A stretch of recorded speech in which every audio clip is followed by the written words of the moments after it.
Okay, good evening, everybody. Welcome and happy holidays to everybody. Merry Christmas. We're going to call this meeting to order at 6:37 p.m. I would like to now ask for a roll call of the board members, please, so we can establish a quorum. I'm Deborah Jones, President. Tony Perez, Vice President. Brad Chapman, Secretary. Sean Casey, Treasurer.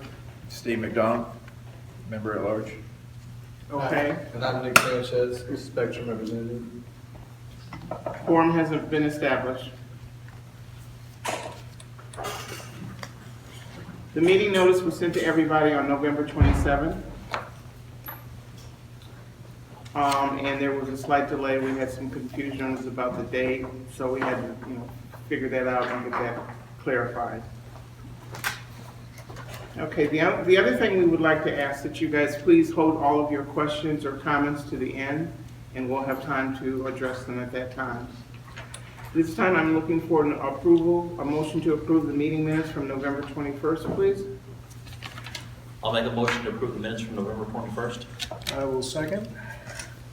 All in favor? Aye. Aye. So now we're going to turn it over to Sean Casey, our treasurer, and he's going to give an update on our financials. All right. Just kind of a pretty high level. And happy holidays to everybody. Merry Christmas. We're going to call this meeting to order at 6:37 p.m. I would like to now ask for a roll call of the board members, please, so we can establish a quorum. I'm Deborah Jones, President. Tony Perez, Vice President. Brad Chapman, Secretary. Sean Casey, Treasurer. Steve McDonald, Member at Large. Okay, And I'm Nick Sanchez, Spectrum Representative. quorum hasn't been established. The meeting notice was sent to everybody on November 27th. And there was a slight delay. We had some confusions about the date, so we had to, figure that out and get that clarified. Okay, the other thing we would like to ask that you guys please hold all of your questions or comments to the end, and we'll have time to address them at that time. This time I'm looking for an approval, a motion to approve the meeting minutes from November 21st, please. I'll make a motion to approve the minutes from November 21st. I will second. All in favor? Aye. Aye.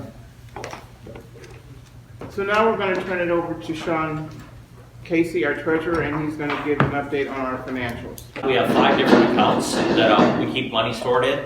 The total balance of those 5 accounts is $510,870.55. That is up November, at our November board meeting, we were $503,724. So we've increased the amount in our bank by $7,145. With that, we've done quite a bit of, as people have noticed, we've done quite a bit of improvements around the community and doing stuff. So we're able to do improvements, and still, and once we talk about some of the stuff, like our fine violations, we're bringing in fines. The board has got pretty aggressive on collections of dues, of people in arrears for dues. We broke down the initial aging report. The aging is what's money is owed to the community, and we broke it into 3 sections because when we came on board, it was about $186,000 total in the arrears for dues. We broke it into 3 sections of $60,000 each, and we're going to, and so made kind of the goal. We want to go after the first section first, the top 60, or the easiest 60, and then kind of break it down. As of yesterday, we were at $169,000 and change, so we brought it down $18,000 for the amount that's owed to the association since we've taken over for the board. So we had talked about the billing. We're for 2023. Right now we're sitting. Our budget is $478,884 is what we expect to collect. We've collected for 2023 just on assessments $455,000. So we have about $23,000 past due from 2023 that we're working on. That's about a 95% collection rate overall for that. We're trying to put meat into it, and we're in talks with Spectrum and our attorney to come up with plans, more aggressive plans of collecting dues in a timely fashion, so we don't have things go. So that's one of our big tasks that we're undertaking. The other part of the finance is, and I'm sure people that are here, because they've got violations, the board has tasked Spectrum with us enforcing the bylaws to what the bylaws CCNRs are, and to violate to that. We are, and I'm going to take a number off the top of my head, I think we're 683 violations were written in the month of November in total. And just last week, 384 violations were written just on the last week. Now take that in mind, prior to the board coming on, we were sub 200 for total open violations that they were working on. So I'm sure that everybody's seen, and people here have got violations, and they're doing the violations. Now, one of the things we'll talk about is with the boards. We are an understanding board. We are so you have to communicate to us. Otherwise, what will happen is the fines will start happening, and we will collecting fines.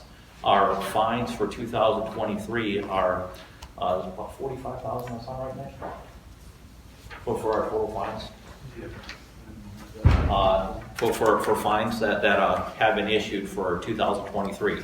So we are actively issuing fines for people that fences, a big one, people get in a sod in their yards, trees, vehicles, and so we're just asking them to enforce the CCNRs the way they're written. We're not adding anything else, just, is this in the CCNRs? Okay, we want you to violate that. So that does have an effect. Of the $169,000, $23,000 of that is past arrears for fines.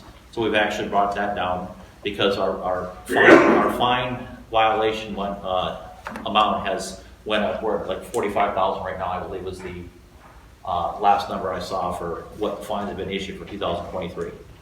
And we have a separate account that whenever a house is sold, $100 of the house being sold goes into a special bank account, and then all money collected from fines is going to it's for projects for a capital improvement account, and it's a capital improvement account. And on the capital improvement account, right now we're at $126,000. That was originally set up several years ago with the intention of when they built Horseman through, and we were going to have to build what we thought we were going to have to do monuments or fences and stuff like that. But the way it was built, we haven't. So that's a capital improvement. That's only for capital improvements. Go ahead, Deborah. Does everybody have any questions about finances? The three divisions of outstanding fines, I was just curious what the criteria was. You had 60, 60, and 60. For what do you mean by outstanding fines? For Well, you had 60, you had like 60, 60, 60. Oh. So I was just wondering, you said, It has you take the first division. Yeah, it has to do with aging, of how old they are. Oh, okay. Of how old they are, and what some accounts you have that are you have homeowners in bankruptcy. You have ones that have other stuff going on. It's going to be a tougher to get. So we looked at, kind of broke it down to what's your low-hanging fruit. So it's current violations. Fine income is $46,800 to date for where the fines are. So they are fine. So if somebody gets a violation, please communicate to Spectrum. We've given Spectrum guidelines for where we're willing to waiver or willing to. The fine's going to stay, and so what will happen is if you get a 30-day extension, for example. The fine, the violation will sit in your account with a hold status on it. After 30 days, if that hasn't been fixed, it will pick up where it was left off at. When was the last time the HOA filed their taxes? Every year. Every year? Yes. So they have proof of tax returns? Yes, absolutely. But why is it, we never see none of those as homeowners? I don't think they're. Yeah, it's not necessarily. Yeah. You don't have to show them to the homeowners where the money's being spent? Well, that's the budget, that's the budget there. All the financials on the website 24/7, you can see. Even the tax returns from year to year. Yes, it'll have the text. All What's the reported in the financials. financial reports is what's utilized for the tax returns, and they have to be the same, otherwise we get in trouble, so. We stay in It's- trouble. What, with that, another question here is, why is a guy named, Morris Coker still on the, listed as on the tax returns here? He's been gone from here since 2018. He's not a homeowner out here no more. He's not on the board no more. And why is it that we have, people that are listed on the tax return, not the tax returns, but listed, and then all of a sudden they're not on the board? They hadn't been on the board for years. Which tax return are you looking at, or? I'm looking at the tax ID number here, not the tax return. I'm looking at the tax ID number here for Chisholm Ridge. Well, I mean, these are the previous, we can go ahead and I will pull up the tax returns. and- What's the it- name? Morris Can you Coker. show us the document you're looking at, Mr. Jones? Sure. Yeah. Anybody else want to see it? Yeah. Sean, you want to continue with that? Anybody else want to see it? Okay, here's 20. Why don't you hear about this? It's just a tax ID number. We need a tax ID Ma'am, number to be able to do our taxes. What- Well, if they do them, they should furnish them to the homeowners where the money's going. Is it about the Yeah, tax yeah, ID yeah, this- number and the this is person all- this is the associated previous with it, or is it management about where the tax money Well, is? this is. Because this seems to be about a person that's attached to it and not a situation for financial. It's, I'll have all Spectrum send. the spectrum, there's only, see spectrum right You're just wasting our time, sir. Sit down and ask the question. if you- there? Ma'am, I don't Really? mean no harm, okay? He asked me to come up here, okay? I got time too. Yep. Okay, All right, spectrum is. I will No problem. have, Okay. I don't have it with me in front of me. you I'll can have go Nick on now. provide it to us. Okay. Wanted to let you know that we ratified prior action of extensions for grass. As we stated, we know a lot of people have been cited for violation for grass. It's winter time, and we are granting extensions as late as the end of March for people. So I would like to encourage everybody to send your email submission to Spectrum and request an extension because it will be granted. You certified letter you sent out. You charge me $25 for certification. Why do individual homeowners have to pay for letters you send out, and you send an email out, and you send a regular letter out? Do that make any sense? It's redundant. I already looked at one, I can speak, the 209, Texas passed a code that says a 209 letter has to be sent out via certified mail and regular mail, and so that's why, because there was a question of somebody getting it the same day, Yes. and that's Texas statute, that's It's state a law. Okay, so why do the homeowner pay for it? Now, I'm saying, that should not be on the homeowners. That's required by state law. to Oh, send- I understand that, Yes. it should not be on the homeowner. The fee that y'all charge for those letters should not be on the homeowner. Is the initial notification a certified letter? That's part of the funding that y'all provide. That's what I'm saying. The first notification is not a certified letter. If there's no response or no compliance with the requirement of that violation, then You send a letter out and you charge individuals for that letter of $25. That should be part of the homeowners association funding, if y'all want to send that letter out. No one in this room should not be paying for these letters. So, No. is I that, don't want to pay for somebody's letter that doesn't take care of the grass, so if you don't take You care of know the what, grass. I'm not talking to you, I'm talking to them, so you need to be charge quiet. $25. You need to be quiet. But I take I'm care talking of to the grass. them. I don't care about what you're saying. Why I'm would talking I to pay them. your $25 when I take? Okay, but still, why the homeowners have to pay for that letter? Okay, let's settle down. Why would I want to pay for your letter? You're not paying for my letter. I am. No, you're not. It's coming to me. I'm paying My, for it. my fees and my dues would pay for your letter. I pay the fees and dues too. I pay the fees and dues too. So what's your point? You don't have no point. Are you saying that you received a courtesy notice, which for yours has I'm fine. been, may I speak? Just to make sure we're all clear and we're hearing you. Are you saying that you received a courtesy notice for an appearance violation and it was a certified letter? It was certified letter along with a regular letter. And then when you come, then when the fees come out, you making the homeowners pay for that letter. The homeowner will finish for that address. let's go ahead and, Yeah, we can do executive that's session. extraordinary. Let's, we'll talk. We need to talk. I'll Okay, hear who that. are you again? I'm Tony Perez. Okay, There we you, go. Huh? I've been here for a while, yeah. I So, understand. I want to help, we want to help. So- If, I want to double check. yeah, I told him to be I'll clear. look at your account, It and, ain't Mulligan County, it's just when everybody gets a certified letter to their home, that individual pays for that 25 feet that y'all sent for a certified letter. Why do we have to pay for a certified letter that the spectrum is sending out? what I meant, and I want to say, is that and that's why I want to look at individual, like an example of exactly what it was, if it was the first, a courtesy notice, or it's a pre-fine notice, because the 209 letter is a pre-fine notice, and that is where you get the certified letter, and it's regular mail, and that's Texas law. So was that the first notice?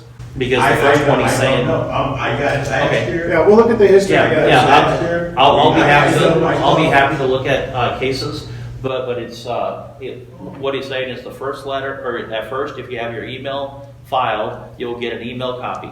And then after that, then the next one, after 10 days or the next time it's seen, you'll get the certified letter. Yes, okay. With the certified letter, there is a $25 charge. Okay. At that point, let's just say December 1st, drove by and you had dead bushes.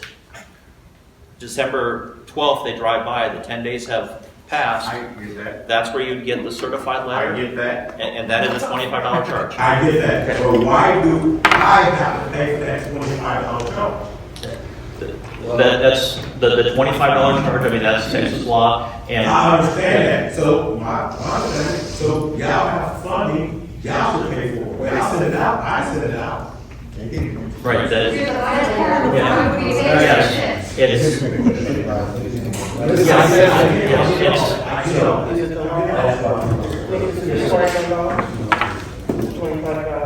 It's required to send by certified.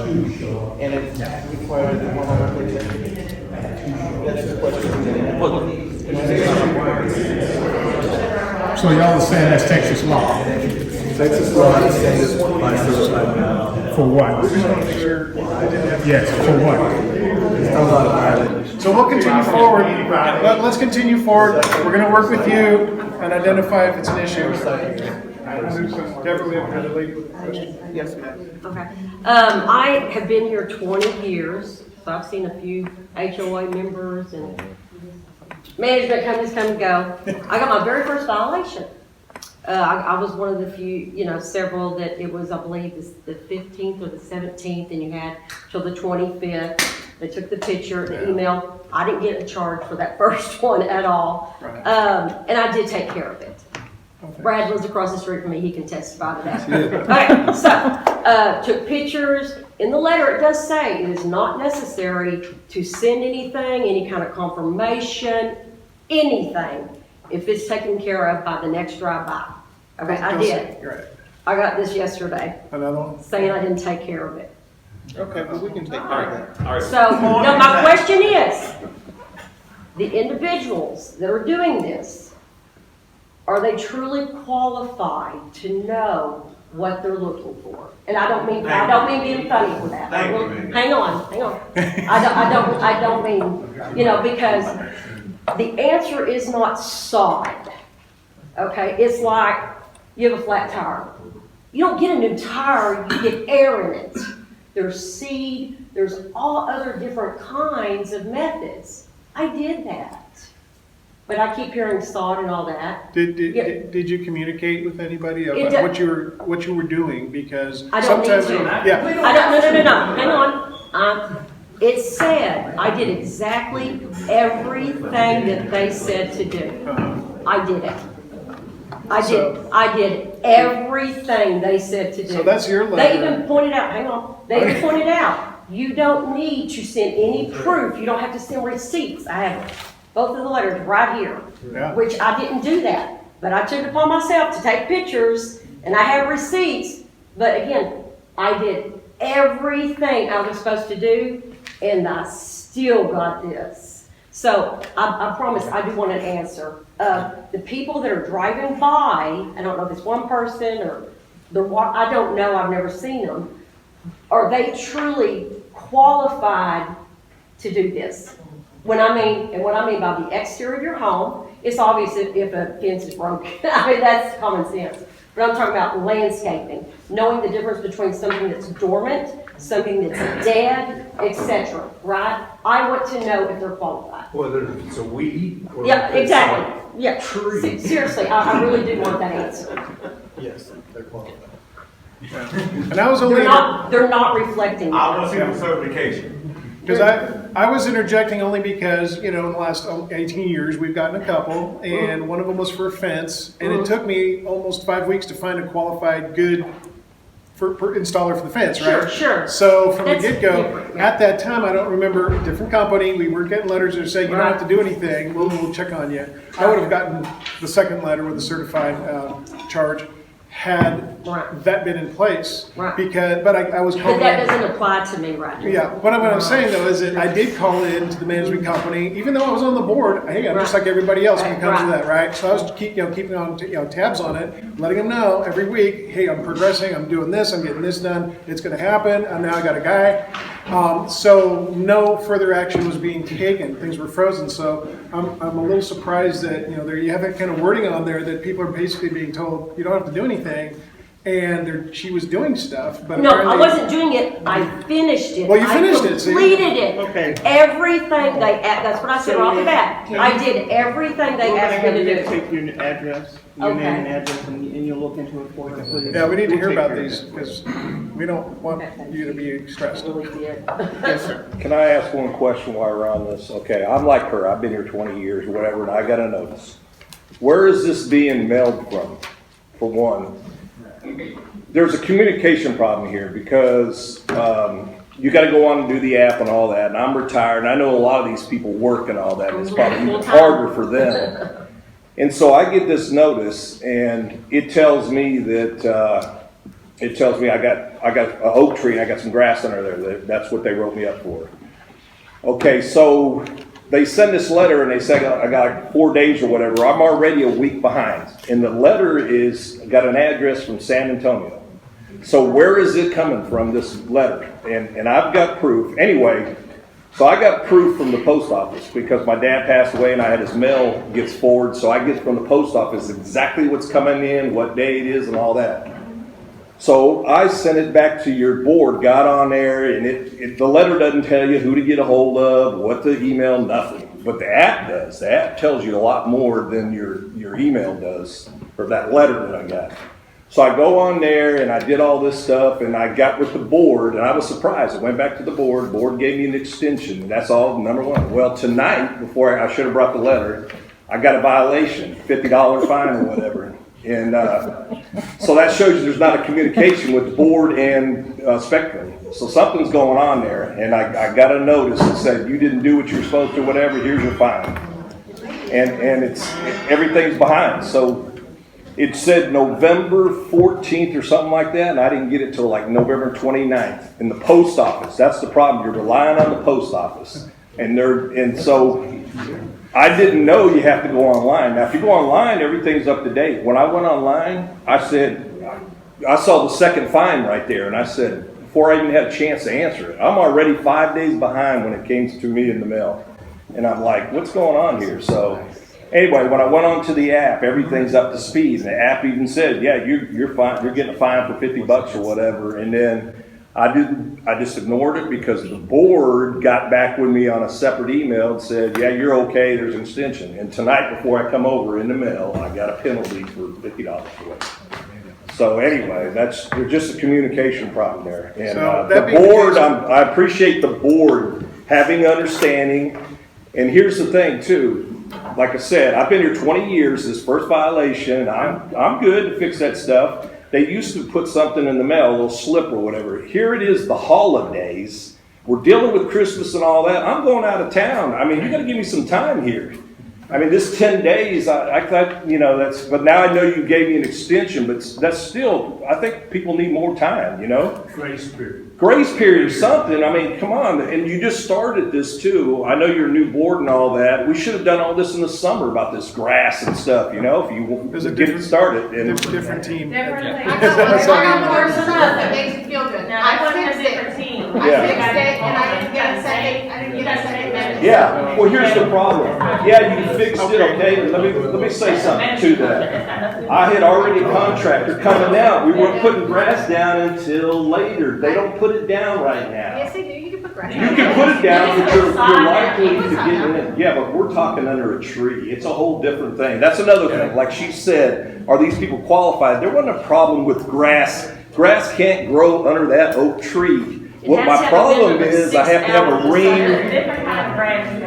That's right. I'm gonna have to have something done in there, so I've talked to a contractor. And then and speaking of that, if the homeowners at the time, it would be nice, since you had someone coming around putting all this grass in, is there a way they could come and take care of this situation for me at a discount or whatever, since you're already contracting them anyway? Yeah, that's Moman.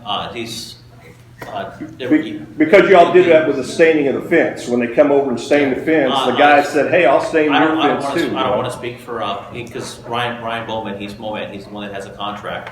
I don't want to speak for his business, but yeah, reach out to him because he's doing a lot of projects right now. So that's an absolute valid question that if you only need, because the sod that's going in on where there was no sod because we were kicking Spectrum's butt, the board was, so it's the violation's not being done. That's a thing it hadn't been done for years. We get it. This board came on, and we are directing Spectrum to enforce the violations of the bylaws. That is this board doing that. But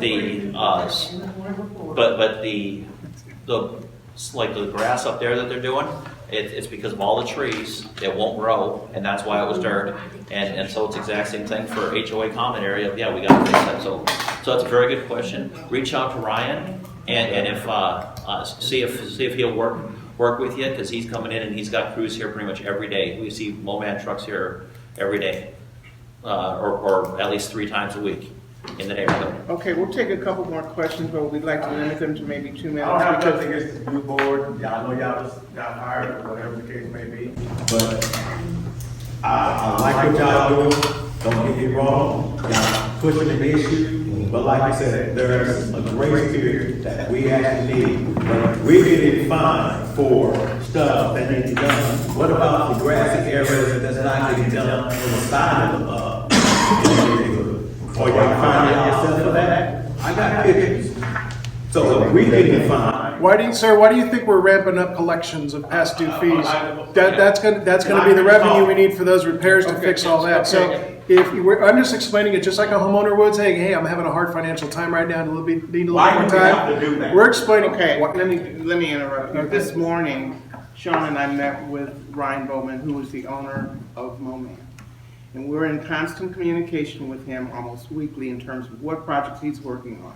It's been several years of decline in this neighborhood. It's not going to be overnight that everything's going to get taken care of. So we're asking you for your patience. But he is diligently working. We were out on Running River this morning looking at where he's putting in the new sod. We looked across the street where there's some issues. And he is doing his best to get things done. So the area that you I understand that, but like I said, It resolves the homeowner from having to do it, because we And I saw an attachment. in our neighborhood, that's. Okay, can we have just one person at a And time, all please? the new side and all that costs a lot of money, and that's not something that you do Right. overnight. It So goes what I'm saying is the common area is not where it used to be, it is happening, I clearly I understand happening. it, but the common area for me, it's a lot of money for me when I gotta buy a lot of sod So that's- and get it delivered. And absolutely. Okay, sir, yes, excuse me. Why don't you can you give us, know my financial situation, or do they know their financial situation? Or what issues they're having, or they may. okay, I would like for you. Sir, you're allowed to ask for an extension, and they just read between the lines. Why you all gotta talk to me? They don't give Okay, this is getting out of control. Okay, please, let's move on now. We've addressed it. Sir, please give us the address, the location that you're concerned about. We will share that with Moman, and we will let you know when he projects to get It's on by his that. house, the whole strip. Okay, can you give us the street address, please? Get it to us. Whatever old man said, the whole strip came from a blue. Is it on Lindstrom? Yeah, Lindstrom facing Blue Mountain. Yeah. That's where it is. Yeah, let's go ahead. Got my first Just violation. one person at a time, speak, please. I got my first violation, I got an email. I put my trash out there and my wife, this is my wife's fault. She told me that she read it on Facebook or on the thing that you could put an extra, because it was Thanksgiving bag out there and they would collect it. So I put it out there. I get a picture of it. And at first I said, why did I? And I said, I wasn't kind of perturbed at first, but I said, they're doing their job. And I sent a letter back to them and said, thank you for bringing it out to me. Because before, I never got one. And then these guys are doing their job. That's why we elected them to do it. The others in the past years did not do their job, but these guys are doing their job. You may not like it, that's too bad. Yep. But I thank you for doing that and sharing that. That's your opinion. And it is my opinion. That's right. We don't have to go along with it. That's your opinion. But I'm glad you guys did it. I followed the rules. I took it out, put it in my backyard. And now I waited till the bulk trash, put it in a box, put it out in my front yard. We're going to move on to the old business. We have recently submitted to our attorney Mannings and Myers the new fine policy and the new rental agreement. We expect to have those declarations completed by the first of the year. New business. Tony? So we're going to talk about the flock safety camera system. So why did we choose flock safety? First of all, we did our due diligence. When the board was approached by Officer Byrd to bring it to our attention, we started researching. And because we're not just going to look at the company's website, we're going to go across the country to see other communities who've been utilizing it, other neighborhoods, and it's been successful everywhere it's been installed. It provides us with 24/7 coverage. Okay, just remember that, 24/7 coverage. All maintenance is covered by the annual fee. Sometimes self-initiated by the company. When we had our big freeze on that February a couple years ago, they contacted us to let us know that a couple of cameras had gone out before we could notice, because we had things that we were working on to keep our families warm and things going. They let us know, hey, we've noticed a couple of our cameras are down. We're going to be over next Tuesday or Wednesday, whatever, to swap them out. No extra charge. That's always included, and they're always on top of it. And also rapid access to photo evidence. Whether we need it internally, where we've had witnesses say, hey, somebody ran into a fence and then just drove off, well, we'll get them. And we can use that for our reports. Privacy is protected. No photos of drivers, because it's all from the rear cars and their license plates. It's linked to Fort Worth PD and Tarrant County Sheriff's Office. Officer Byrd can talk to you a little bit more about how that works. It does alert law enforcement 24/7, and it also speeds up criminal investigations, which is important for us. Because word gets out, the bad guys start talking, hey, yeah, you did something in Chisholm Ridge, you got busted, you go to jail. I'm not going to go to Chisholm Ridge. All right. So why are we keeping it? Because of those results. Fort Worth PD has been alerted several times the vehicles attached to either warrants or reported stolen, resulting in several arrests during the time the cameras have been on site. I even got a text message, I don't know, it was around 5 a.m. from you one morning, and I'm waking up at 7 going, who's texting me at this hour? He let me know that it was around, 3:30. They'd gotten an alert and somebody driven a stolen car into Chisholm Ridge. Officers responded and made several arrests of people that were already, by the time the officers got there, they're already walking the driveways, checking cars. So that would not have normally happened, because even those of us who patrol with Code Blue, we get tired. Most of us are working. We got to go to bed at some time. We're not going to be up at 3:30, 4 o'clock in the morning doing it. So the camera caught them. Reduction in vehicle break-ins, that's what's been happening, almost to the point where some months we have 0. We'd never had that before. And we used to have several, especially during the summer. So all that's gone way down. Other property crimes gone way down. So the word is getting out that that this HOA is covered. Is the camera system expensive compared to other options? It's worth every penny. Each existing camera, each camera is costing us $2,000 a year for 24/7 coverage. So that's $24,000 a year. I'll get to there's a different amount I'll give you in a sec. So that is $2,000 a month, just under $66 a day, just under $3 an hour. Every minute's covered. Off-duty law enforcement officers, patrols, cost a lot more than $3 an hour, and we're getting round-the-clock coverage that helps us get with more arrests, crime reductions, better than anything else we've ever tried in the past. We're getting results. So some people say, well, I've heard it costs more than $24,000 annually. Well, yeah, the state of Texas has got to get their piece. So Flock has to charge sales tax, which goes to the state of Texas. So they are charging us $24,000. The total amount is just under $26,000 because of sales tax. Isn't there a better system or one with lower pricing? We're always open to suggestion. We just know this has been effective. We've got so many other things we're taking care of. We've got an effective system. If you have something else that you've discovered that you think might be more functional, give better functionality, same price or even lower, let us know and we'll consider it. We are not tied down by Flock Safety. Granted, we are getting probably the best pricing for the existing cameras we have. Like I said, it's 2,000 camera. I think now they're starting to ask for 2,800, depending on where they are, for new cameras. Even the two that are going to get installed at Crested Butte are at a lower price because we locked into that about a year and a half ago on that pricing, and we're hoping to maybe even negotiate an even lower price. There's just been delays because of easements that have been required, which the city's been working on. I did have a YouTube video that I was going to play. There's going to be segments from different news stories all across the country. But just let's put it this way, different communities and cities, and Eric, you can talk about that, are utilizing it to basically have an electronic shield that has been effective. Our streets are safer, especially at night. So we believe we're getting every penny's worth because our budget years ago for just off-duty patrol officers, and that wasn't even patrolling every night, wasn't even sometimes patrolling every week, was still over, I believe, over $35,000 a year we were spending on that. Yeah, it was well for security and patrols. It was up there and all that. Yeah. So now with this, we're getting results that we didn't have before for a lot less. That's where we're at. So does anybody have any questions about how that works? Yes. First, sir, in the back, and then the next gentleman there, and then you. Okay, sir. Last time I heard about the safety cameras, there were some concerns that they were improperly permitted when they were put in. Have those concerns been resolved, or is the board comfortable and confident that that's not a problem as well?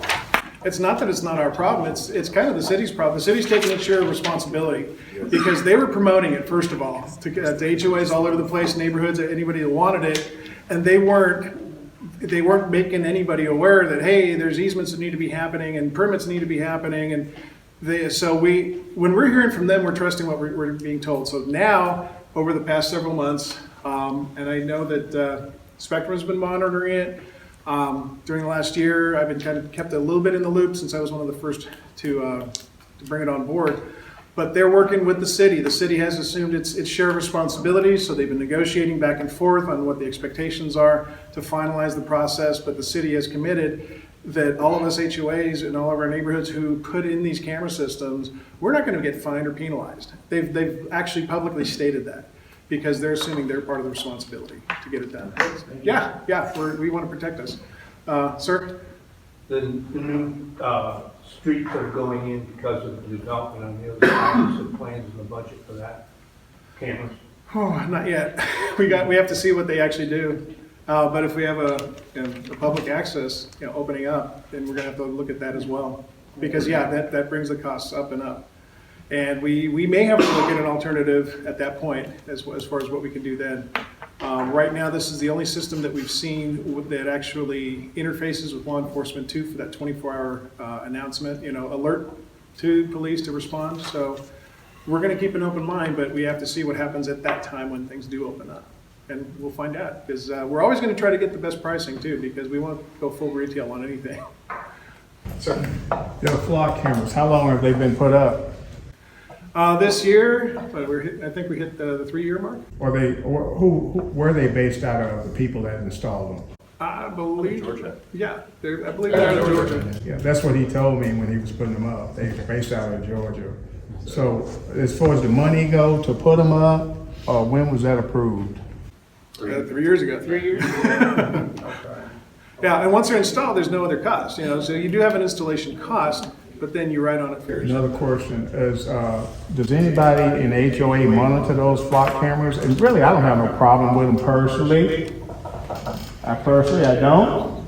But I mean, it's the money.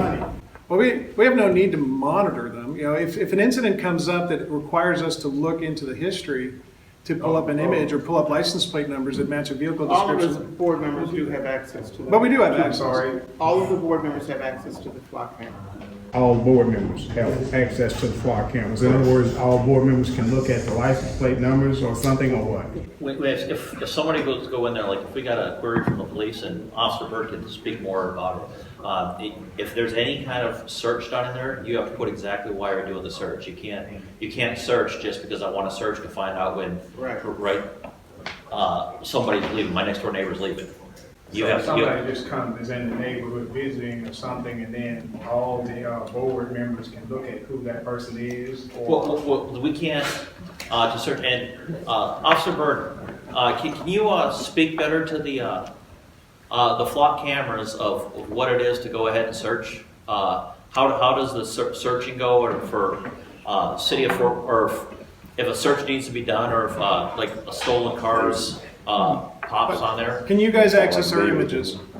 So, that is up to the HOA, they give us access. Of course, it don't make much sense to have it if we give law enforcement access, because then we know the criminals that are coming in and can tag license plates that we need to be aware of. For example, there was a sex offender that come into your camera. I was nearby. I quickly went over to the area where he entered the camera and followed him, and when he saw me, he went right back out. So that kind of information, whether they're wanted by a detective, maybe they've been committed a sexual crime, but their license plate has been gotten really suspicious, and something in the sexual crimes unit has tagged his license plate. Any kind of license plate, even like we have facial recognition now on cameras, we can identify people with their facial pictures. Flock cameras can identify a vehicle just with its vehicle signature. It doesn't have to have a license plate. So what we can do is, for example, how it works is, we had a robbery happen up at Tanger Outlet. We were doing a detail up there. Got a good look at the vehicle and got a license plate to people that were robbed. And we called up our real-time crime center, which is like a big intel center that we have now in the city of Fort Worth.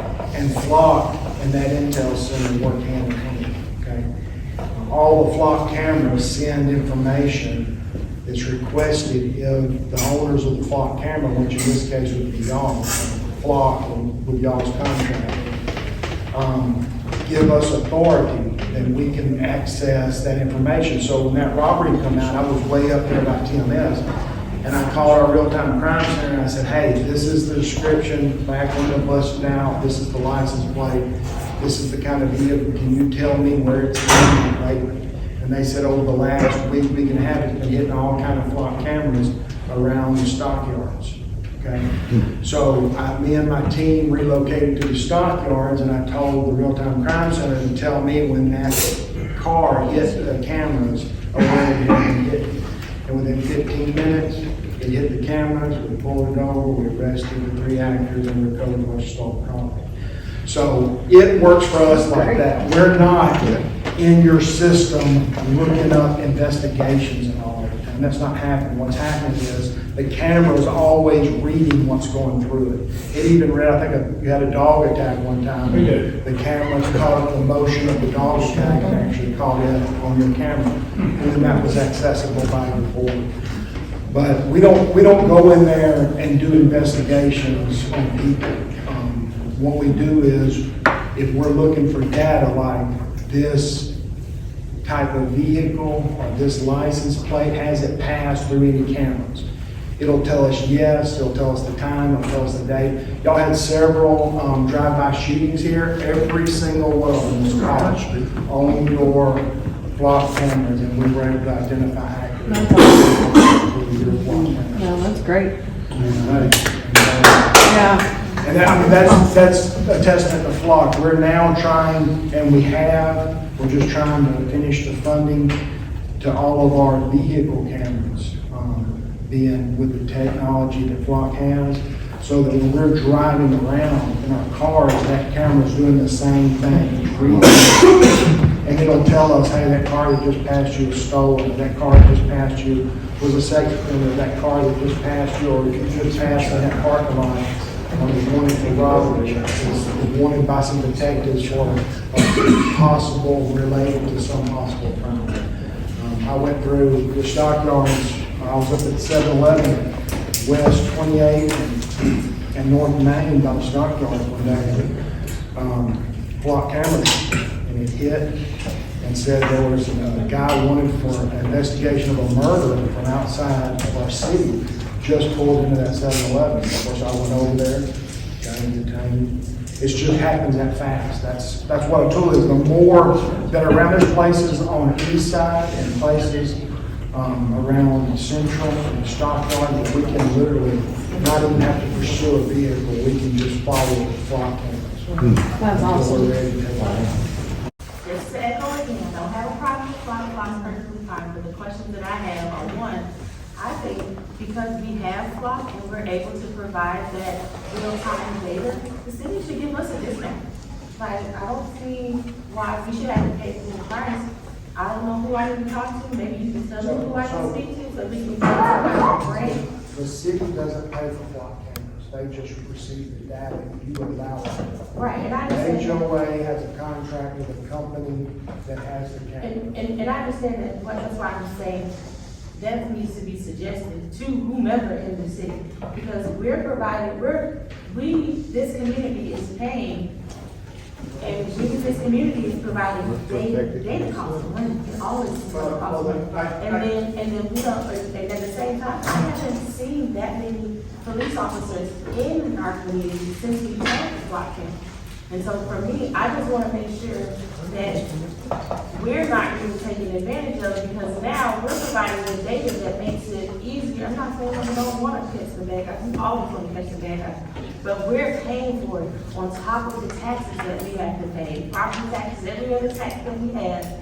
I would like to see some kind of a discount for neighborhoods like us who are saying, you know, we're gonna take our safety seriously, we're gonna partner with the police and allow the police to come in and receive our data. That's the first part. The second part is I'd like to find out what do I need to do for an email. I guess I can just send it to contacts at the Spectrum, because I'd like to do an audit of who is accessing our cameras and the comments that they're putting in for when they access the cameras. Is that?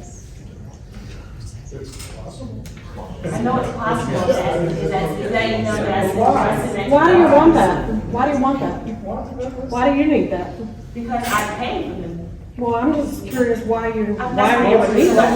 I'd like to have They're that. also for you and your safety. I didn't say it's not. Anyway. Did you have access to that when you were president? Yeah. One, I wasn't the president, and two, wait a minute, what's the issue with we having access to have an audit of that? What is that, why is that an issue? Kayla, can I answer your, maybe I might help, I don't know. I took the training for the flock cameras as a board member several months ago. I've not been back into the system since then. Right. And when I went in there are not other people other than the police department having access to these cameras. And you have to, like Sean said, you have to set up a particular search criteria in order to see things. You can't just go in there and just And that's fine. and just monitor and see And what's that's, going and that's on. perfectly fine, but I'm saying. And because I found it a little confusing and I'm not the most technical savvy person, I've not been back in And there. that's fine, I just wanna know, do I send that email to contact that Spectrum? Is that the correct move? I'm not quite sure Spectrum has any control over the flock cameras. I think that So might so be. that's my question, who I send my request? They don't have any, So we have no audit traceability into who's accessing the camera? If we had a reason to, we'd go. We could check it out. that would be a question that we need to ask. I would like that information. We need to probably ask flock camera company. Okay, I'll submit my request. I would just like to say. Sir, Let the lady go first. I would just like to say, if we feel like we haven't seen officers in here SWAT cameras helps a little bit, but I also think we need to look at the facts here. Our city's growing tremendously, so if you want to spend some energy on it, while you're there, can you please ask that Officer Bird doesn't have to go from Texas Motor Speedway to 28th Street, but instead we put 3 other police officers in there and spend the money to make sure that their jurisdiction or their space is a lot smaller. I mean, if we want to pick our battles, I'd rather be fighting for more police officers to cover territory. I don't have an issue with that. I don't know that's all I have to say. I'm good, thank you. Yes, sir. I agree with her about the audit portion of it, but I have a question. Let's say a car gets broken into and 3 or 4 o'clock in the morning, we don't know where we have that time frame. Can we tell the board, hey, we got a car broken into, and they find out what time, they can look at the cameras during the time? I can speak to that. The process for that typically is to, of course, report it.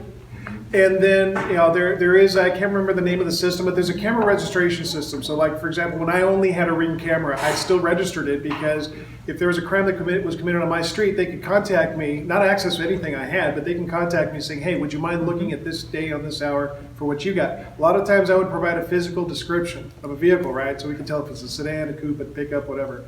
Then we can go to the flock camera and start searching for that kind of vehicle. I also remember a time I request from Officer Bird asking for a specific type of vehicle, and within a certain amount of time, all of a sudden I had a ton of them. And I asked for a little bit more information, filtered it right down. So it is possible, but you gotta report it first because we try to avoid just getting in there just for, it looks like for curiosity's sake, we wanna make sure it's official. We don't get involved in domestic issues unless there's like a court order that might come, if there's like a divorce or something. We don't wanna be involved in that, but if a judge says, provide the images, we will. It's mainly law Is there enforcement. a cost to access data? And also, is there a cost? Well, the officers will contact us. Is there a cost for that too? We go out first, we have to have a victim before we start an investigation. So if anybody in here thinks it's not a good idea to report your vehicle get broken into, but you don't think anything will happen, I've got to urge you not to do that. Here's why. Because even if the burglar isn't caught, if you have multiple vehicles burglarized over a period of time, I can identify a crime trend, then I can solicit, and part of my job is to solicit the city for additional funding to have additional control because you are having a crime trend problem. And I have to be able to articulate that with reports. So the reports have to come in first. That's the most important thing. Once the reports come in, that officer that's out there doing the reports, automatically nowadays, all the new neighborhoods, all north of 820 are being built with camera systems already installed. So we automatically look for Ring doorbell cameras, house cameras, all those, and we ask for the contact information of the person on that street or in that area where the crime happened, so the detective can contact them and see.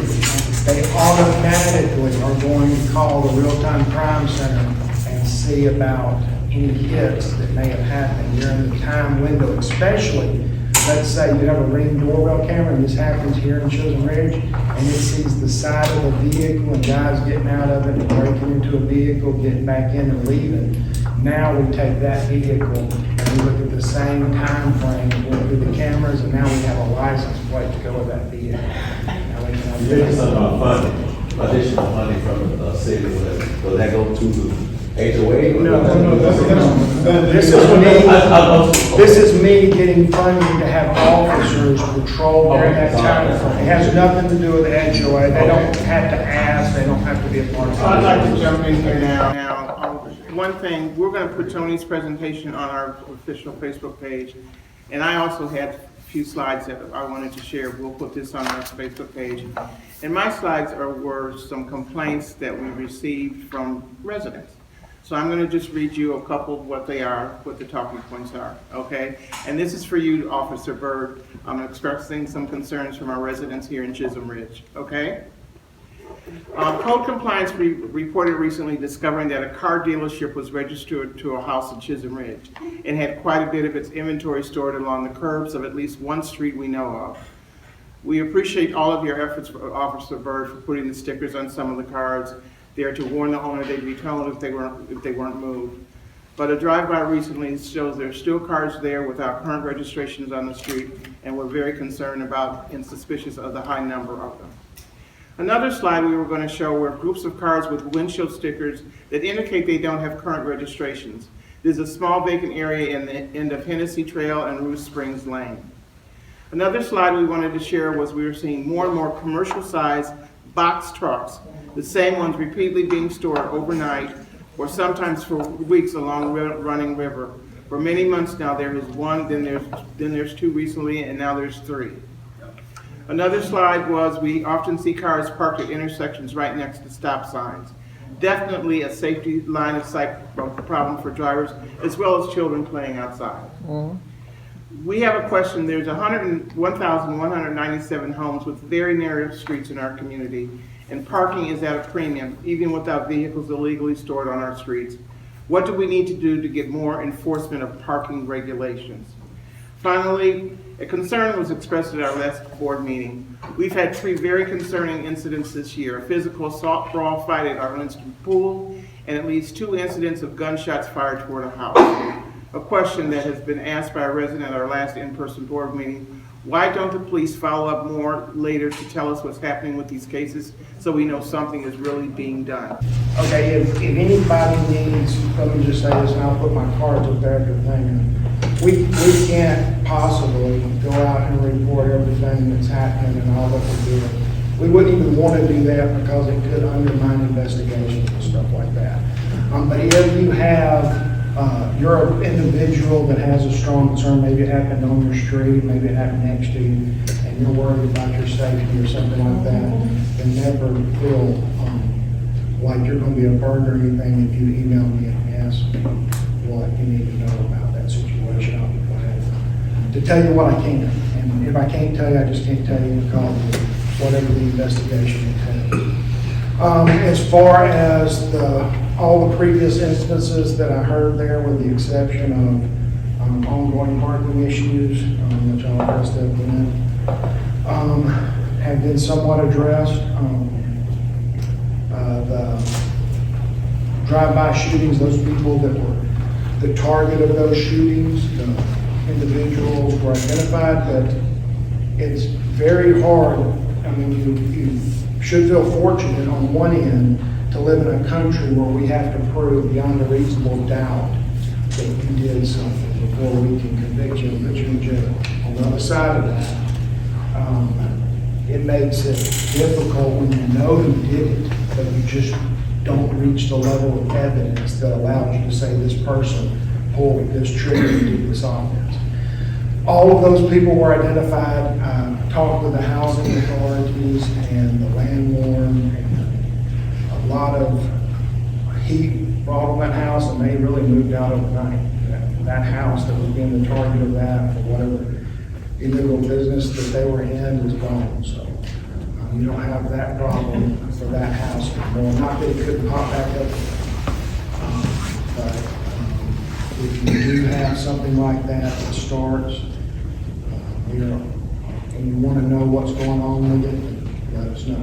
As far as the box trucks over there, there's been box trucks in this neighborhood ever since I've been here. One after another. Sometimes they're just being moved from other neighborhoods where I'm addressing them into this neighborhood. Running River is a common place for people to park vehicles that were running off out of their streets, because Running River has that long strip down towards the end where they feel like they can put it up against the curb and nobody will call in. That's not true. Somebody always calls in. How we deal with that, or how I deal with that personally, is I have about 30 HOAs. I have hundreds of businesses. I have a lot of area, and I take in all kinds of complaints. You're just one of many communities that are getting parking complaints every week. I stack those up, and I try to do them on Fridays or Mondays. And if there's a bunch of special events happen, or if I take a vacation or something, or like this time of year where you have so many events going on with communities, it might stretch out how long I can get to it, but it literally takes me from the time I get here on a 10-hour day to the time I go home to do all the parking violations that I'll get emails. And oftentimes I will come in and I will send emails at the end of that if I am able to do it to all the people that send in the email request saying I have this parking issue on my street or what have you. This junk vehicle being stored on my street or what have you. And I'll tell them what I did with it. And I'll email it back to them. Sometimes might be in the middle of that, I might get a call, and the call might take me the other day. I was out doing parking violations, and I got a call that someone went to check on their rental house, and someone was living in it. So I went over there and ended up arresting them because they had broke in, and I had to tag that whole rooms full of property. We had a box all up. It took 8 hours. Put all that in boxes and taped it up and account for it and put it into the property line and get those people to jail. You can imagine just one call like that can completely mess up your whole week or your whole event. And maybe I don't at the end of that parking day send emails to the people that I'm going to send emails. But I usually take the rest of the stack. If I get interrupted, I put it in my visor. And then the next time I have a moment, I start try to knock out those parking violations. If you're asking if someone can go around every day and check your neighborhood for parking, there's just not that kind of thing. There literally, we could write 100 books of parking tickets every day on my people alone. So Officer Byrd, I don't mean to interrupt you, but I think most people want to know, and this is the number one question that we get, what is the possibility of you conferring with your superiors in the police department and requesting additional resources for our community? What are you wanting the additional resource for? If it's parking, you're not going to get it.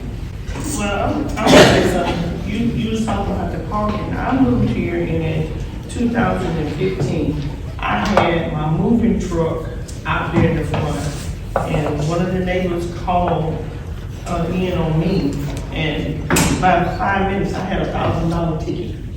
So my question is, why is it so hard for y'all to ticket those trucks? Because they could have anybody in them, we don't know that. So the key is not hard. I go over there and ticket it online, talk to the owners. I've done it this week. I talked to some box truck owners. It's not hard. I totally get it out of here. It's not incumbent. I took 2 this week out of this neighborhood. So it's not, I'm not at all saying that your parking issues aren't addressed. I'm telling you how they're addressed. They're addressed by emails to me, and then I go out once a week. It's my goal every week to go out and address those tickets. I address them whatever the situation applies. I think those box trucks, I received one email maybe 2 weeks ago. I've already addressed that one box truck. I don't know if it's gone or not yet. I received another email this week, Friday maybe after I left. And so that will be on this week's list of parking violations. It's a system. I mean, I do it very routinely every week. It's the same system. If you're asking if they're going to fund overtime for parking in Chisholm Ridge, I've never seen that one time in 100 years. Why is it so difficult for additional resources aren't going to be available for parking infractions? Is it a low priority? Well, it is a very low priority, but that's usually funding that they reserve for people having property crime issues or violent crime issues, or somebody's safety is involved in these parking violations. They're so abundant, they're so widespread that we deal with them with emails and going out there and addressing those matters. I don't know, when you say extra funding, I don't know what you want us to pay overtime officers to come out and do.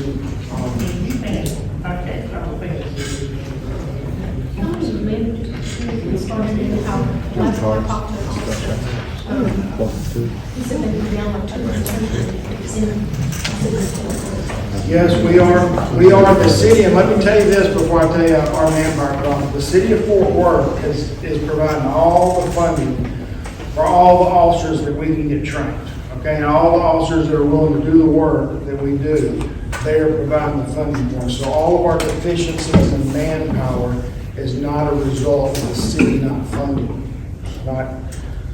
I'm not even on that side of the administrative thing. I'm here at the police department side. If they were not doing it, I would not be saying that. I would like, but I have to defend them in this way. We can't get the bodies.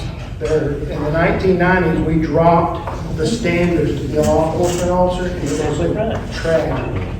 And we had all kinds of problems with dropping the standard. So we will not drop the standard now to be a law enforcement officer, and it is super hard to get. We had, I think, the last test, 1,800 applicants. Those 1,800 applicants, every single one that qualified and would do the job was put into academy. You know how many it was? It was 78.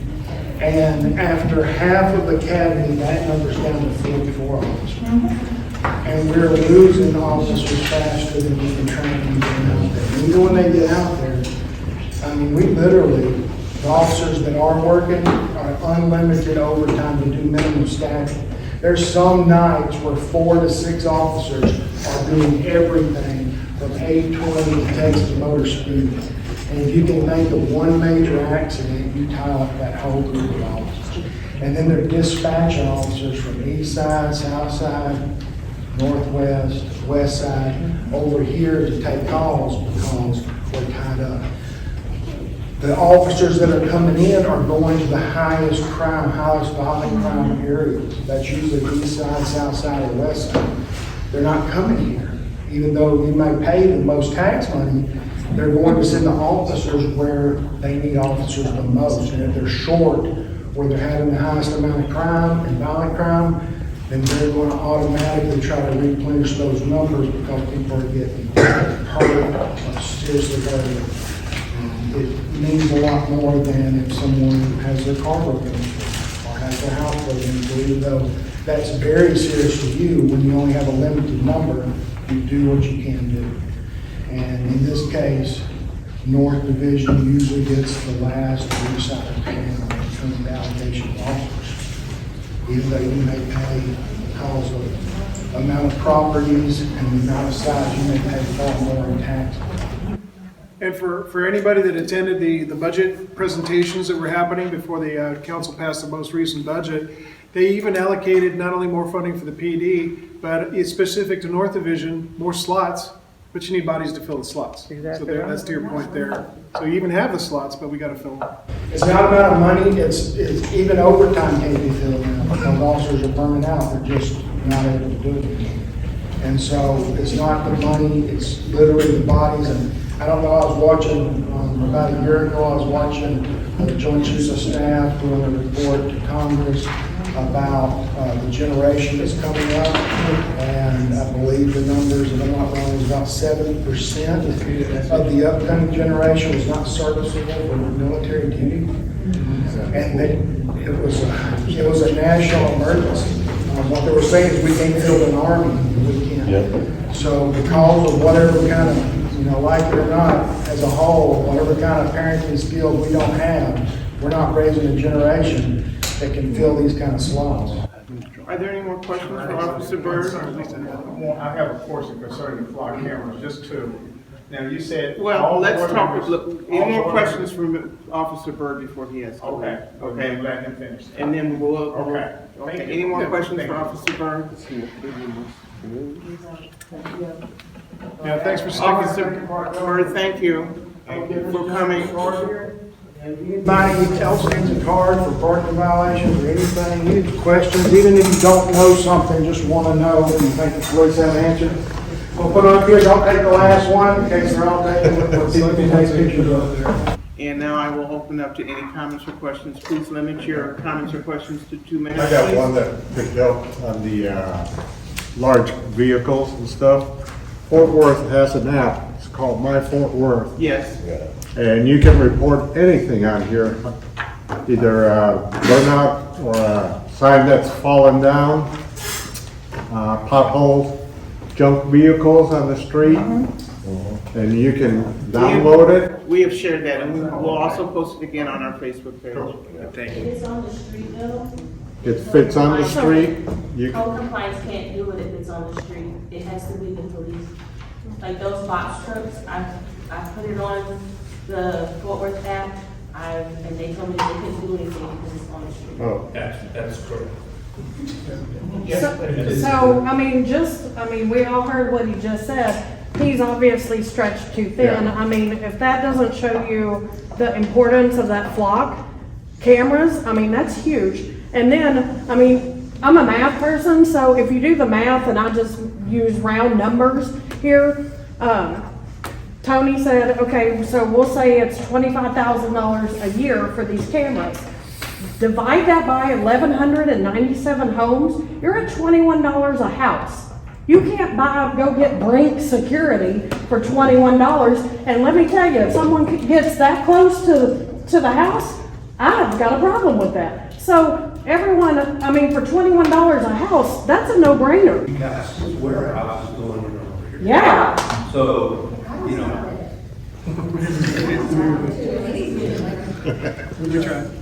Briefly, so you said all board members have access to the flock cameras? That's what y'all said, okay. And since they've been put in, right? There's a training, the current board and the past board, I believe, had access as well. Okay. Okay, and how much are they a month, the Fox cameras, or how much are they a year? Around numbers, $25,000 a year. So 21 bucks a month, or $21 for you and for me. We got this. I think everybody in here wants to protect the value of their home. That's why they are there. A lot of people, I've been coming here, and I haven't seen a lot of people in here. And I'm sure the board has the ability to read. Am I right or wrong? We'll question that later on. That's it. Tony? Sir? My name is Mr. Kelly. It's not Crazy Man, all right? Okay. I am aware. Any other questions? Yes, sir. Yeah, just a general, like I said, nothing wrong, just for, I work with contracts and work and stuff like that. How long are we locking in that rate for the flock? So far, it's been unlimited. So, you know, we're grandfathered in. As long as we keep refreshing that payment every year, renewing, we're locked in. Is there any risk of it going up or anything like that? Like, there's no protection we can help put on ourselves that we say indefinitely we pay $2,000 per camera. We'd have to go back and look at the original contract just to make sure. Just to- I mean, it's a good point, but so far they've been honoring their contract, their pricing. They did say that the new cameras, the two new ones that are going to be coming in are at a higher price. But I just want to make sure that our current cameras don't follow the newer cameras. I get that. The newer cameras do something different. It's newer. That's cool. But as long as our old cameras that we locked in at. They're always updating the cameras. So we have 24 poles right now. We're going to have 26, and they're all going to have the latest because as they upgrade their cameras, they don't charge us any more for the upgrades either. I was just asking because they told us last year, even though they did go up every year, because of all the drama with they were going to lock us in until 2025. So I guess they asked them again to keep us as close as we can to where we are right now. Hey, and just to bring something up on the, to the point you brought up, in January, Macy Hill, our city councilman, is going to be our special speaker. Yeah, I was going to announce that. So, Tuesday, January 30th will be a board meeting that Councilwoman Macy Hill will be here to address any and all questions. So bring your neighbors and let's, Yeah, so where I was going with that is, let's ask the city councilman, is there grant money? Is there some kind of money where instead of, take the burden off all the communities? because we've been told there is no grant money from the city for the flock. There isn't. But they have money. Right. Right, and there's grant monies and there's companies that are trying to pay for stuff, so what do we have to do? And so that's a perfect question for Councilmember Hill. You got a question? Yeah. So and please, if at all possible, send in your questions so we can forward them to her so she can be prepared with answers instead of spending a lot of time asking the question. Then you got to Yeah, answer. because we asked people to send in their questions for this evening to our email address, and not one question came in. You actually asked for Dr. Police, yeah, For Burns, that was Burns, it. no one submitted a question. Okay, right, yeah. And I check the email like every day. Because sometimes somebody might ask a really great question and she doesn't have the answer handy, but if we send it in advance, it'll be presented. So we have a great chance. My question is simple. Yeah. I'm asking the board is what's the practice in dispute? When you receive a fine, and if you dispute that fine, should all the additional fine stop at that point? Because what happens is every time when there's a balance on your account, there's administrative fee being added every month. And I think that's wrong because you already put in the dispute for that fine. And you are waiting for the board to respond to you, and you're being added additional fine for admin fee. Not only that, the fine was taken from the assessment, which is the annual due, where I believe that if you pay in for the annual due, it should be applied to the annual due, not to the fine. And then because it take the fine from the annual due, now I have a balance and I have to be paying admin fee every month, even though I already have put in the dispute. Because the same guy last year, what's your name again? I had an issue with Nick last on my fine, and we went toe to toe about this, about the same stuff we talking about. You get a fine, and then additional fees on that fine, and you're never paying that off. I had to settle with Spectrum and HOA. This needs to stop, and he is correct. The same stuff I had to deal with Nick this year, earlier this year, about it. It's got to stop. Fine on top of fine, you're never going to pay those off if you keep finding something. Please, do something about it. Thank you for bringing it up there again. I really appreciate that. But not only that, I'm saying is that just like any credit card, any financial transaction, if you put in a dispute, it stopped there until this is resolved before additional fine can be assessed. It's supposed to be 30 days. I'm sorry? Said it's supposed to be 30 days, at least that's what my understanding. When you put it in a dispute, the fines are supposed to stop for 30 days. Yes. Until, not until it gets resolved, 30 days, is my understanding. But it encourages, thank you, because it encourages the board to get with you to resolve the dispute, right? And to be heard, and so at least we go forward. The thing is, I did submit in writing, and I'm waiting for the board to respond to me. And I'm being assessed to this. Get us your address, because we need to look that up too, so. Never happened. I'll put it in. Never happened. That's what it is. Never happened. So, is it a communication problem between the board and Spectrum? We're troubleshooting that right now, as we speak. I think there is. If you contact Spectrum through the appropriate means, we can look up exactly when you contacted. There's a ticket, who answered it. If something happened and there's a mistake, we take credit for it, and if we made a mistake, we can make that and please go away. And the only way you get in touch with Spectrum is through emails. You can't. There's no phone number to call. There is a phone number. There's a phone number. Hollywood. Hollywood. I got you, sir. Okay. So you suggest you would call the Spectrum numbers? Because when I called them, they didn't act like they did any of that. They just said you got email. They told me to email some lady named something Griffin or whatever. Yeah, Ashton. Yeah, I so prefer that. email because there's a paper trail and documentation. Yeah. But there is a phone number. There's a call center. And that's what I did. I did, PDF and all that. So we have a team. So my fine, between you, communication between the two, my fine's gonna keep just coming, even though it's already been settled. You're saying you would have, like he said, he got another fine He's after. talking about admin fee that has to do with collection policy. So the $50 fine that I got, even though it was settled, just don't worry about it. It's not gonna, you already communicated with the board because the board already gave you the extension. And Spectrum sent me a letter saying, hey, you're getting charged $50. Hey, sir, just bring it up. We'll look into your Yeah, yeah. Because we If we can have can specific rescind that, you know, examples. if there was an overlap. Yeah, so is it your job or his job? Well, it's our job Because- to tell them to take that away, you know, take it back. Yeah, because somebody gave, okay, so who was giving me the extension? Was it the board or was it? Board. That was us. Okay, so then Spectrum should know then everything. You communicate back to them that, hey, I Oh, gave yeah. this Yeah, guy. so- As soon as we get the And right it number. might have been timing, I don't wanna. There guess could be a what timing thing, It 'cause could it be a came in the time, mail. it could be, Yeah. but yeah, for everybody that has like individual, like, sir, you, I'd like to get your information, and we will deep dive into it, try to figure out where the we'll deep dive into it, try to figure out Yeah. what the, We need to hear where- from each and every one of you, because if we can discover a trend, then we can fix that. If it's unique situations, well, then we'll work on it, but if we can definitely, you know, it helps us if we can identify one thing that's affecting a lot of people. So, Yes, sir. keep in touch. Quick things. First thing, my friend with the ball cap, his mailing issue where Spectrum must send them from Timbuktu to our houses, and it takes weeks plus to get to our house, is not a new thing. It would be really nice if it got fixed.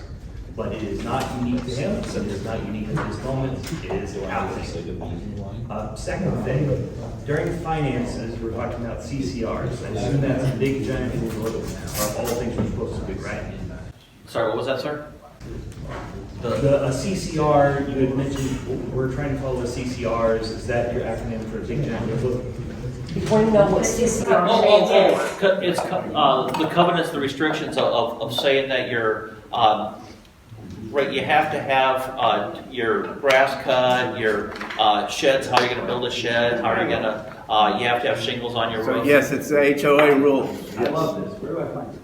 It's in the app. They're on, So- if you go, Under governing documents, Yeah. there are 22 different PDFs. Yeah. And your next one, but your most up-to-date one comes with the city.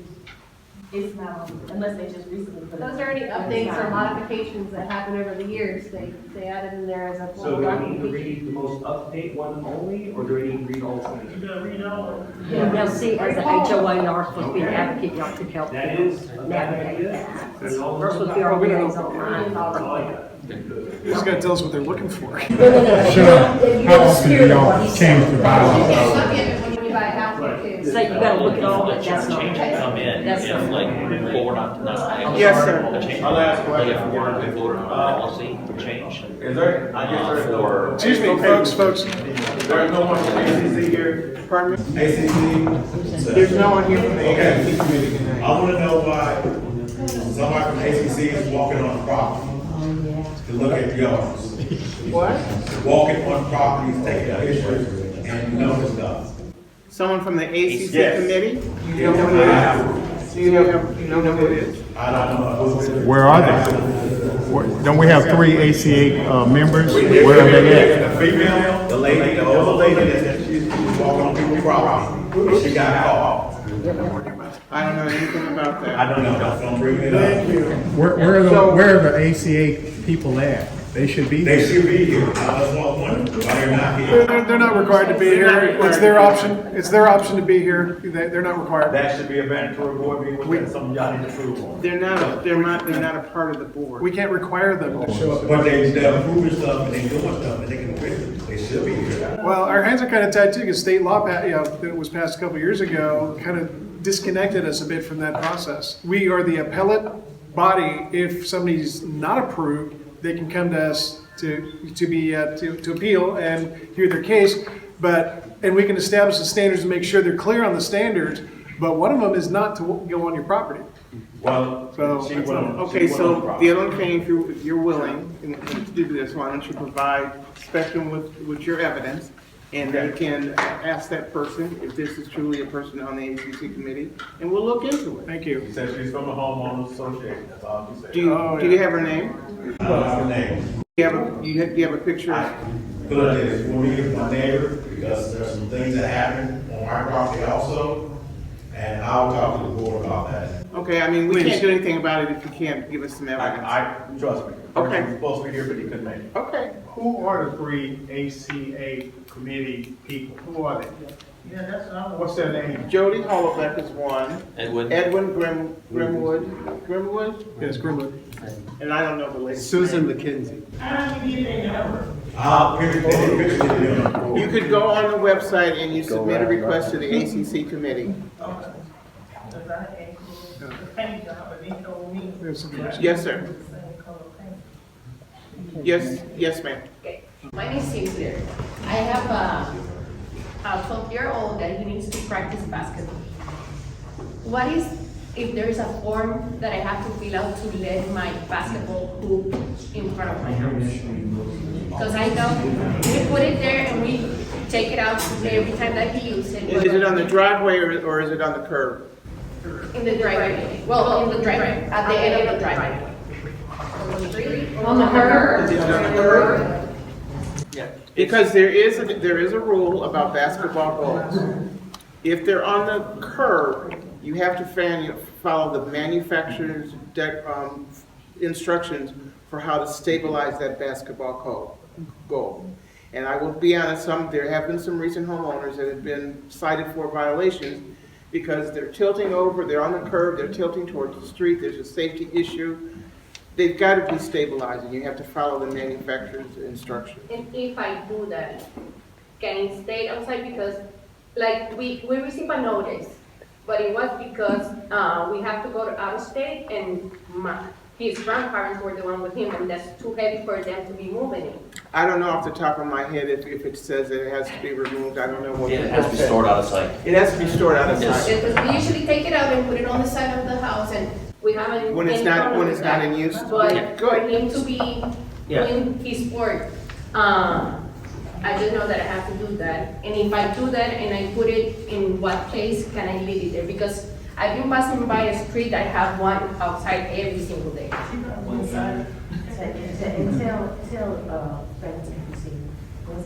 Yes, I told them, but they told me that's not my business. Oh, jeez. They told me, you don't have to be, getting other people's business with your business. And they told me that. Who's they? Your neighbor said that? A neighbor said that to you? Sorry? A neighbor said that to you? A neighbor said that to you? No, when I called to see if there were some rules to how they put out. Spectrum. So someone from Spectrum Yes. told you that? When was that call? You know when that call was and who you talked to? Like maybe 8 months ago. And we would have been moving it in and out because of that, but because I didn't have the time to call. Okay, so what we can do is we can ask Nick to check with the customer service representatives and you need to ask them, what are they instructing homeowners about basketball goals? Will that help you? What I want to know is if that neighbor do whatever the manufacturing company they have to do and they can keep it there, I will do it with mine. And I just want to make sure that once I put it there, I don't have to do it. Yeah, in the bylaw states it has to be stored out of sight.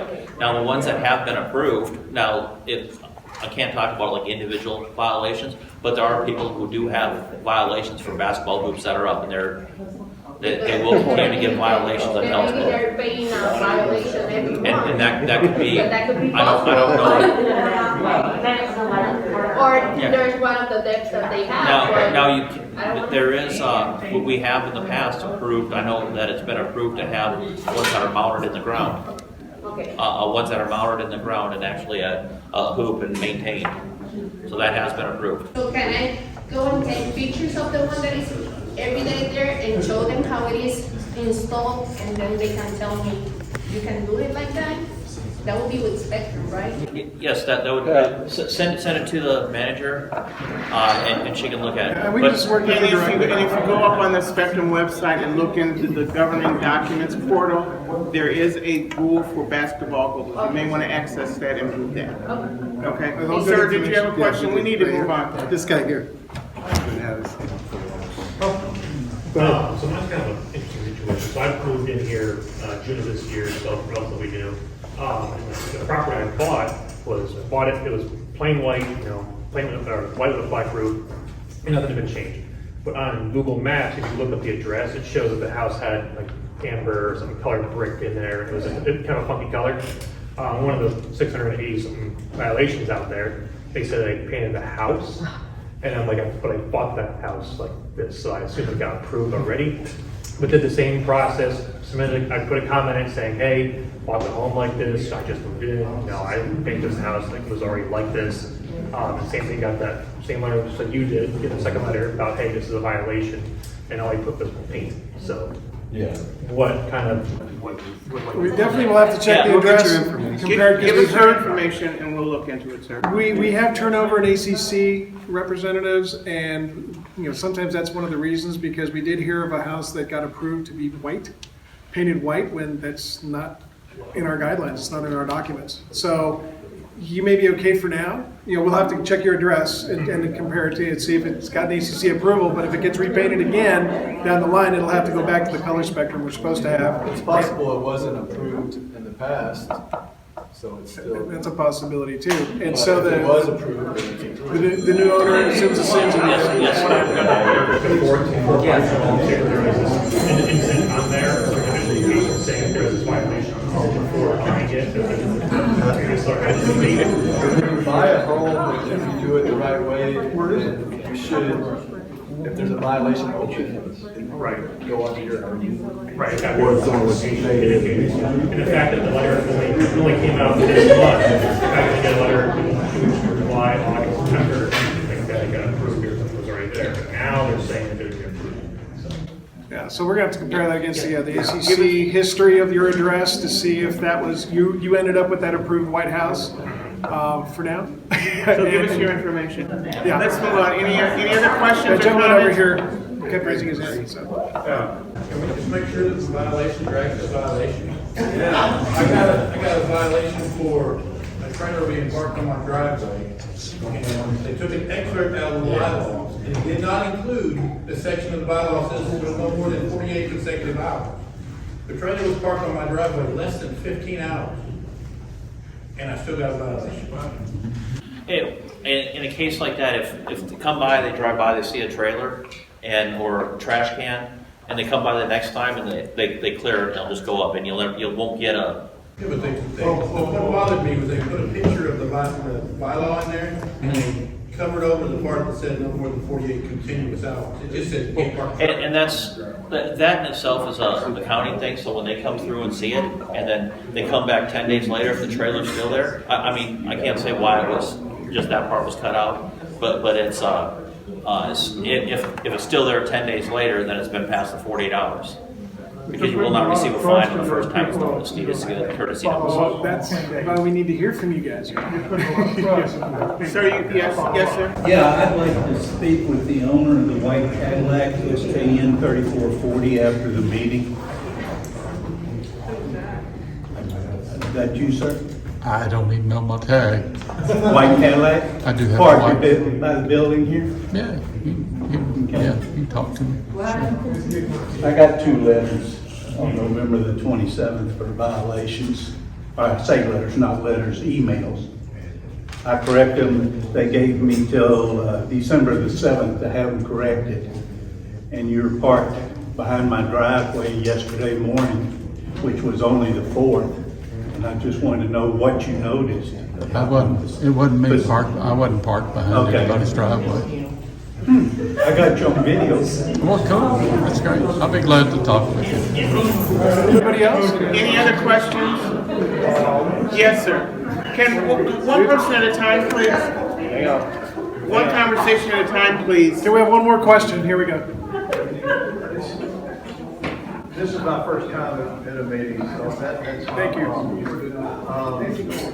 If you receive a letter of a violation, okay, would it then necessarily be on the website under my list of violations? Are you talking the first notification? Yes. Like, because the first one's a courtesy notice? My problem is I've been out of the country for a month and I'm still getting accustomed to time. But, the violation was a violation of a leasing agreement that I'm leasing my house. Okay. Oh, yeah. And I'm not. I mean, how they got that, I don't know. Nick, you can answer that. The letter starts out with, it is a violation of your HOA agreement to lease your property. Sir, on the leasing one, let us get the information and because you're not the only one, the letter went out and got to some people, so we'll, give us that information and they can make sure you're removed. So, Yes. so that one's an easy fix. So I need to talk. Yes. Yes, the letter was sent to some people like you when it should not have been, so Spectrum has taken this on to clear things right up. So, While that is, because since I've been out for a while, there are violations of decor on the outside that need to be taken care of. Well, I arrived at the expiration date before I even got back. Probably because contact us and we'll explain it. We can work with you. We can work with you. Any other questions or comments before we? Yes, sir. Have the HOA board voted to extend y'all, service instead of 1 year, 2 to 3 years. I would love Y'all- Y'all cannot get nothing done in 1 year. It's I'm hard. sorry. It's hard, yeah. Y'all need to vote on that. And it's something y'all really seriously think about, because 2 to 3 years would at least do something instead of 1 year, because every time it's 1 year turnaround, nothing gets done. 1 year turnaround, nothing gets done. It just falls back and back and back. I brought this up about 5 years ago, and that's one of those, I think, one of those bylaw issues that needs to be changed. It's not something, a policy the board can do to change that. That's a bylaw change. It would, The membership has it to would do. require 67% of the residents to vote for that. Okay, So- now send certified letters out, send certified letters out if you don't pay for it, so we can You're in vote. charge, you're in charge, you're taking on the community, right? You're gonna get everybody to join us, right? I'll sign They're it. giving y'all a We salary, gotta right? get 67% of the. Yeah, right. Send a certified letter out. For all this We need to approve a salary for you guys. We haven't even bought lunch for ourselves in years. We used to have one or two meetings. All right. We're done. Have we come to an end of this evening? Yeah. We're adjourned. I call the meeting adjourned at 8:15. Thank you, everybody, for coming, and don't forget to come. January 30th, we'll have Councilwoman Hill here. Bring your neighbors.